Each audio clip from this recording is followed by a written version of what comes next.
mokili ekwakatinga kolo mbota etikatinga kolo yolokotinga kolo opesanga lolenge na yo. Bienvenue à tous et que le Seigneur vous bénisse de partout où vous nous suivez. C'est votre chaîne de télévision en ligne, Meliak TV sur YouTube. Nous vous bénissons encore une fois de plus pour votre attachement à cette émission. Laisse que le Dieu du ciel puisse vous combler de sa bénédiction. Nous allons aborder un sujet ce matin où nous voulons parler sur la compassion.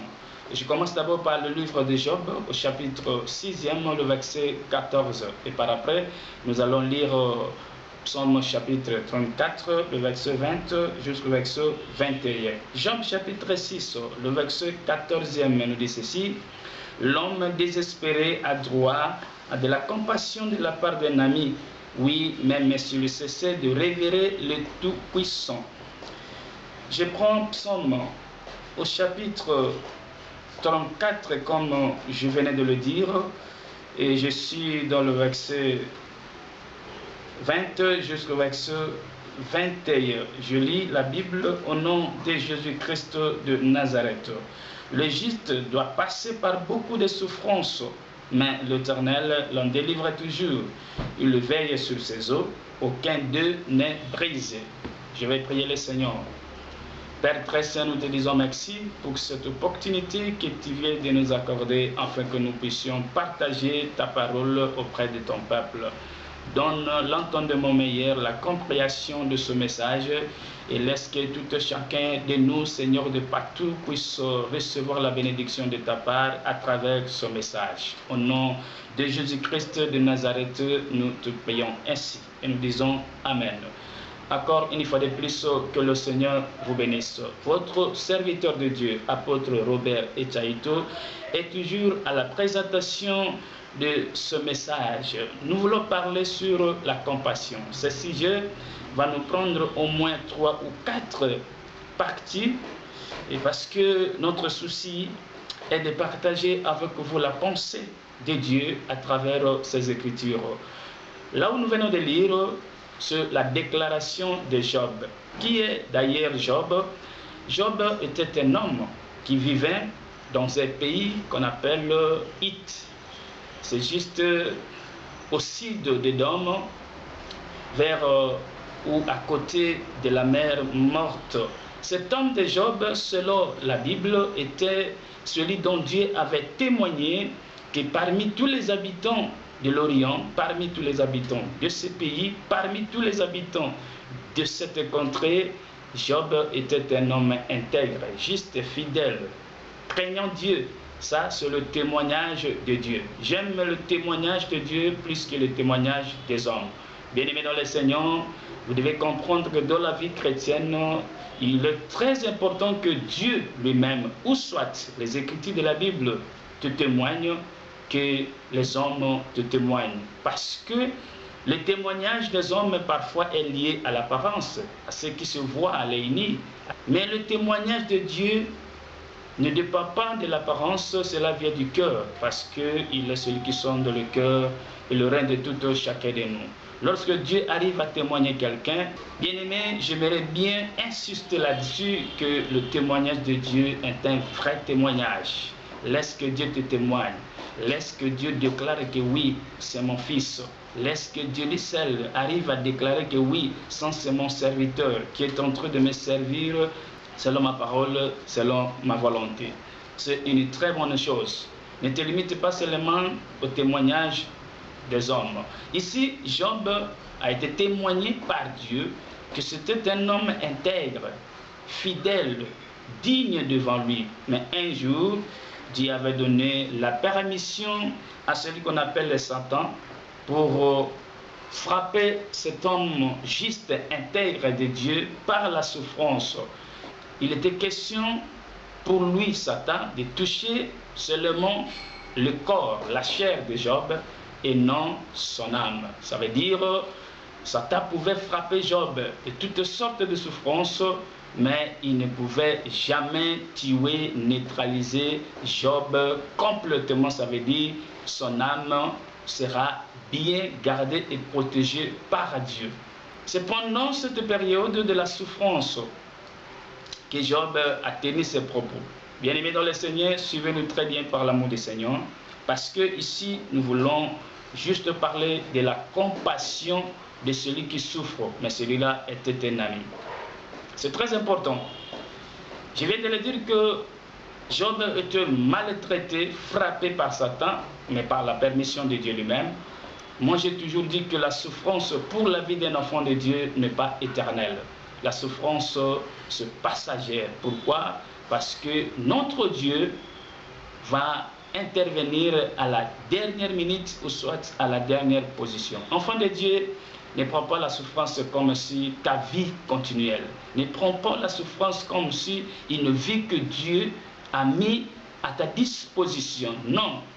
On peut souffrir, on peut aussi manquer, on peut parfois tomber malade, mais ce n'est pas notre vie. Ce sont des choses qui arrivent parfois.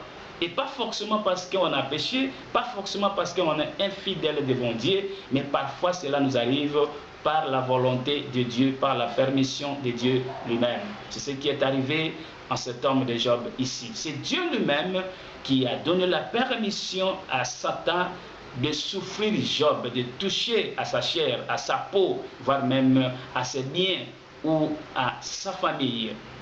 Mais Satan ne pouvait pas toucher à son âme, car cela était réservé à Dieu lui-même. Toi qui me suis en ce moment, ne sois pas totalement découragé, ne sois pas totalement abattu lorsque le moment difficile arrive dans ta vie. N'allez pas si vite dire que non, Dieu m'a abandonné, Dieu m'a rejeté, Dieu n'existe pas. Non, bien-aimé, parfois Dieu permet que la souffrance puisse nous arriver, mais nous sommes toujours enfants de Dieu, nous sommes toujours serviteurs de Dieu. Mais ici, il est question maintenant de comprendre qu'il y a une récompense. Il y a une compassion, il y a un salaire, il y a quelque chose qu'on donne à celui qui souffre lorsqu'il était ami.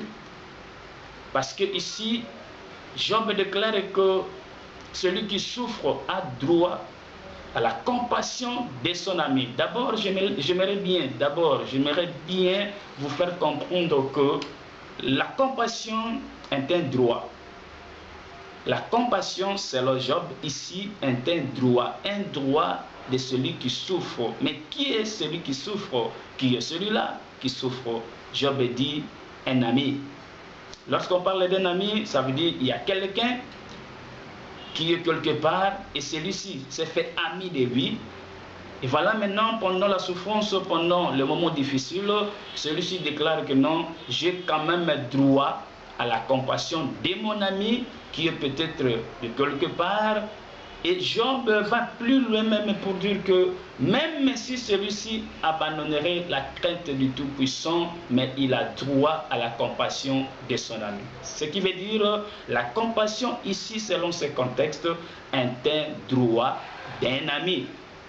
Même dans la souffrance, même si ça ne marche pas, même si ça ne va pas, même si celui-ci est malade, même si celui-ci est dans la sécheresse, même si celui-ci est dans le célibat, même si celui-ci passe un moment difficile de chômage, mais s'il a un ami quelque part, il a droit de la compassion. Et la compassion, c'est quoi?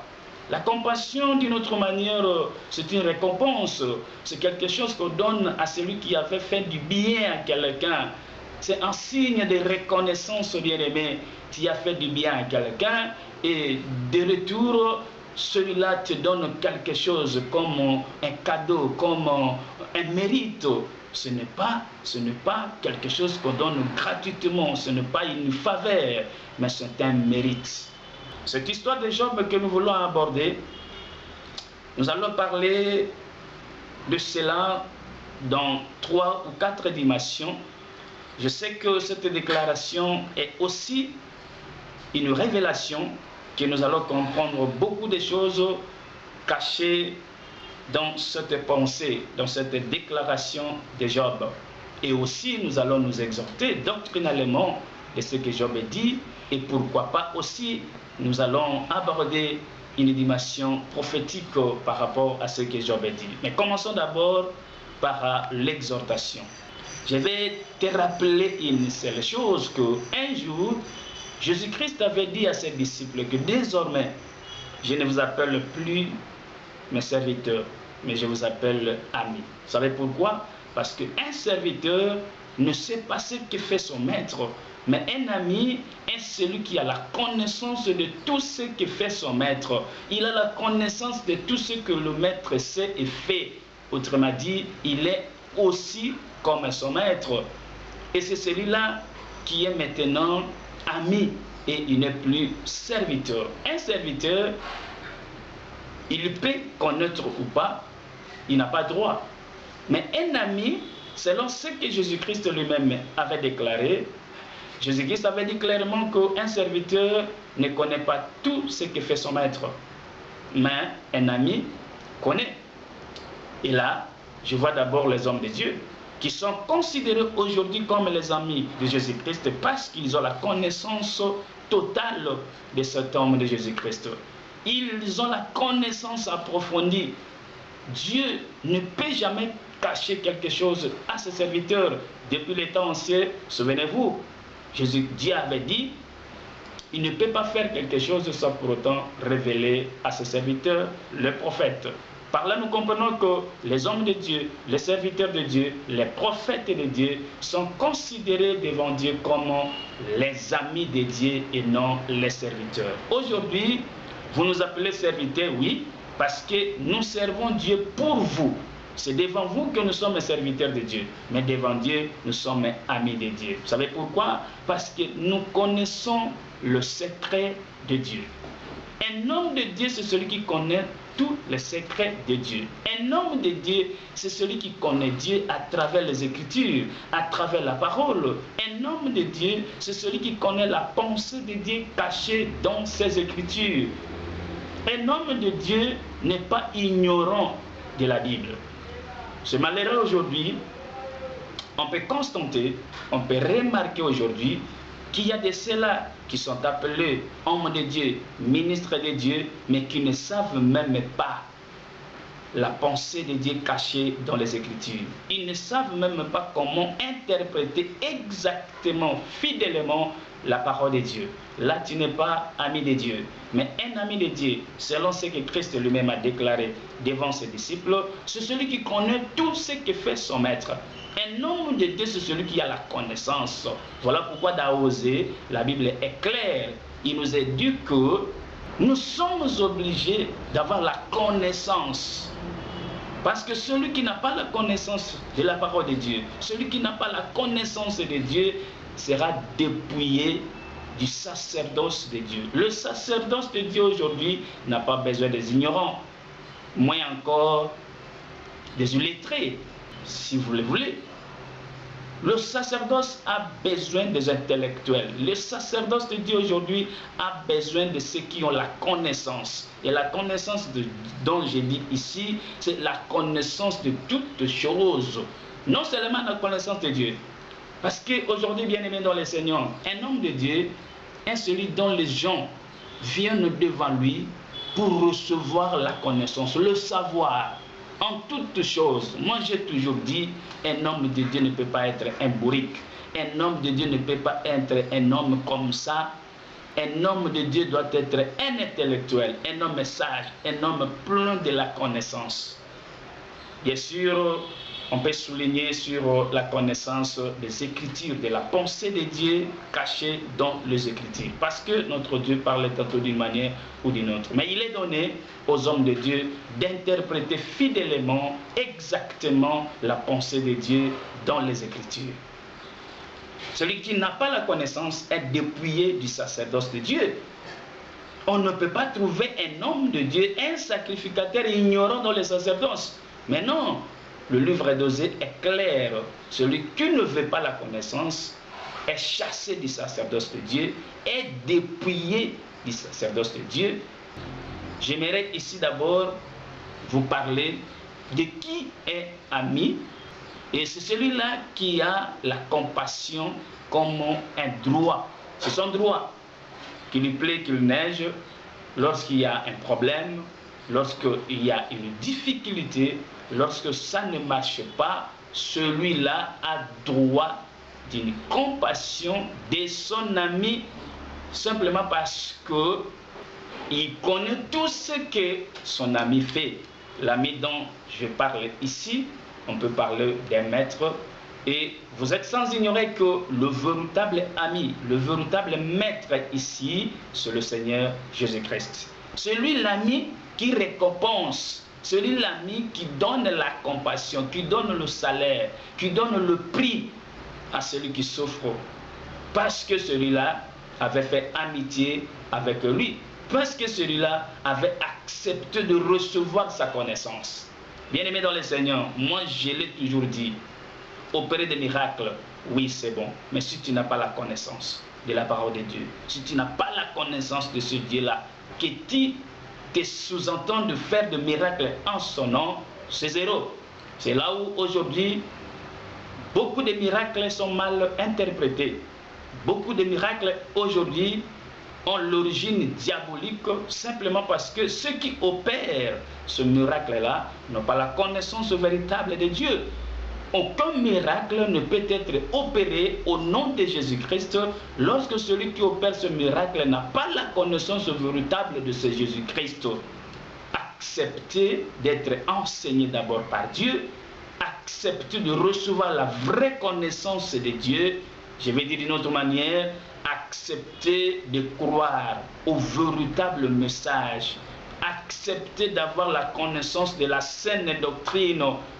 D'abord, tu seras ami de Dieu, et au cas de problème, au cas de besoin, au cas de souffrance, ton ami là, parce que tu as sa connaissance, parce que tu as son savoir, il va te récompenser ou il va venir pour te donner la solution.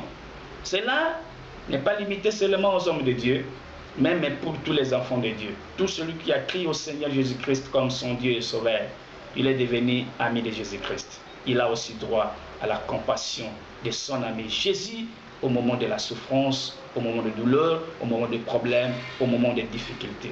Ici, qu'est-ce qui a poussé Job de tenir ce propos? Parce qu'il avait aussi des amis tout autour de lui. Il avait des amis, il avait des camarades, il avait aussi sa famille.